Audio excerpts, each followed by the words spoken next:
Toң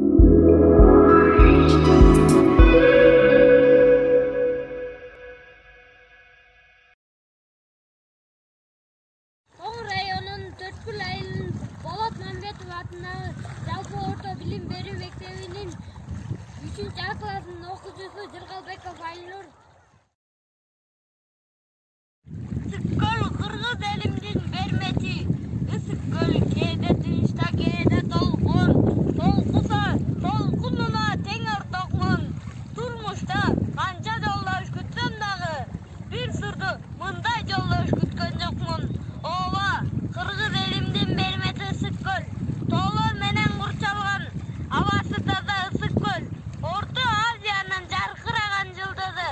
Бул жөнүндө акындар ыр жазып, сүрөтчүлөр эң сонун чыгармаларды жаратып келет. Табиятынын коздугунун, суусунун тунуктугуна суктанып, көптөгөн туристтер келет. Турат. Анын тарыхта түрлүү аттары сакталып калган.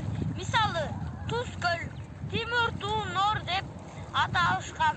Ысык-көл деңиз деңгээлинин 1623 метр бийик жерде жайгашкан.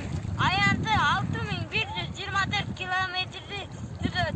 Узундугу 1182 километр, туурасы 60 километрге барабар. Тереңдиги жагынан 3-орунда турат.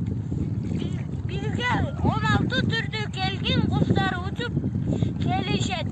Көлдө балык өстүрүүчү чарбалар